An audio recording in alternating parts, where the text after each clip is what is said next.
Bu boyda həngaməni görmürlər. Efiri əxlaqsızlıq yuvasına döndərənləri görmürlər güya. Mən bir qəzəl oxumuşdum. Məni az qaldılar vətən xaini çıxardılar dostlar.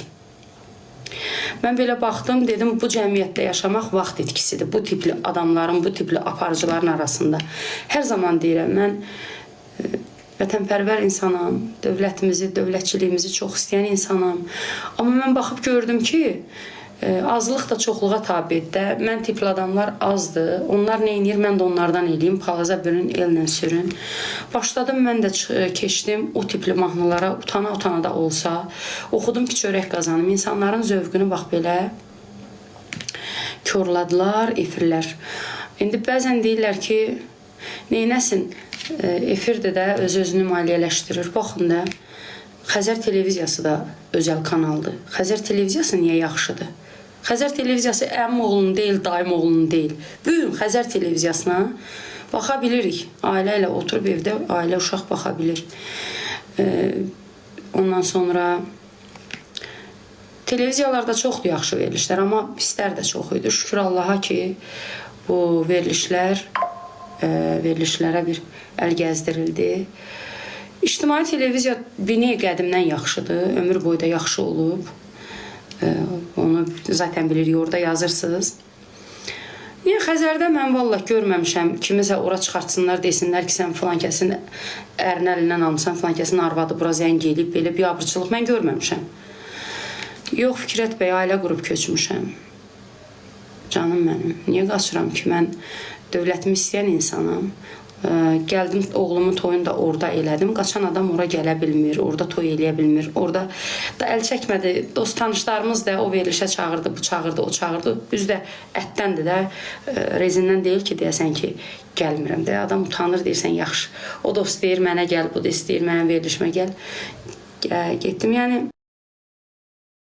məcburiyyət qarşısına qalıb, onların da qəlbini qırmamaq üçün getdik.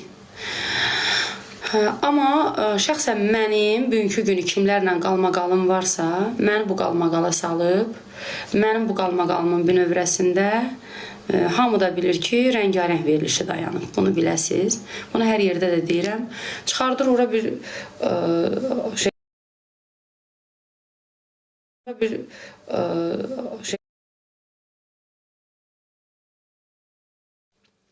bax, bu tipli şeylər, axır oturdum, fikirləşdim ki, bilirsiniz, mərdi qov namərd deyil. Fikirləşdim ki, bunun kökündən dayandırmaq üçün qadağa qoyum.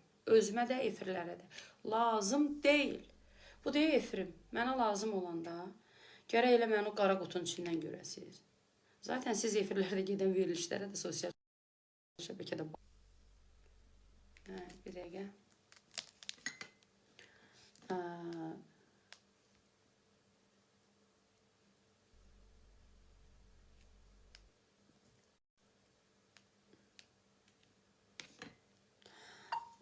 Canlıdayam, vacibdirsə yığım.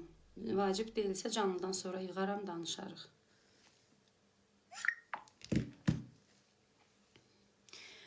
Bilirsiniz necədir? Hərənin öz işi var da. Yəni, universitetlər nədən ötürüdür? Deməli, aparıcı olmaq üçün 4 il, 5 il ali təhsil almaq, 11 il orta təhsil almaq. Sonra, nə bilim, bunun magistri var və yaxud digər pillələr var. Bəs onda bunlar nədən ötürüdür? Elə bir, deyir o səhv düşəndə yerimiz belə bir məşhur deyim var. Atlar öldü, itlərin bayramı oldu. Onda da belə olur, onda da belə olur. İnsanlar çaşqın qaldılar. Dedilər, yəqin biz bilmirik, elə yəqin yaxşı musiqi budur. Bax, bu nə mahnıdır? Gecələri çayxanə, gecələri çayxanə. Bir çayxanə kanalı, orada da bunlar geçsin oxusun, orada yazsınlar ki plus 18. Hamı bilsin ki bu tipli müğənnilərə, bu tipli oxuyanlara, bu tipli müğənnilərə, bu tipli səviyyəsiz verilişlərə bu kanalda baxmaq. Kim istəyər pult əlindədir də, ora baxan da olsun, donulur. İnternet yəqin. İnternetlikdir, yəni. Dediyim odur ki, bəhsəbəs yarandı. Məsələn, mənə telefonumda var elə gözəl peşəkar mahnılar göndərir Azərbaycanın bəstəkarlar, konservatoriya təhsilli və yaxud təhsilsiz də olsa görsən ki, mənəviyyatlı mahnılardır. Deyirəm, üzr istəyirəm, belə səviyyəli mahnılar mənə göndərməyin. Mənə səviyyəsiz mahnılar göndərin ki, çörək qazanım. Çünki efirlərdən, yəni hamısını demirəm də, özünüz görürsünüz hansı efirlərdə. Belə mahnılardır. Və yaxud insanların zövqü korlanıb. Baxın, mən burada danışacağım və yaxud zaman-zaman mən bu şeyləri bir ildir mən danışıram. Mən danışanda mənə ağ-yuduz qara sərdiz. İndi məndən sonra bəzilər danışanda deyirdiniz, hə, mənim bəxtim burada da gətirmədi.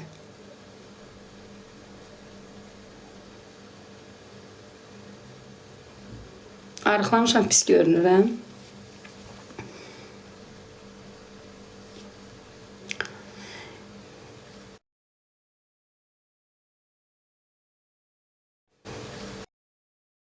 Evet, hətta verilişin formatı belə idi ki, mətbəx hissə var idi əsas, bir də müğənnilər gəlib mahnı oxuyurdu.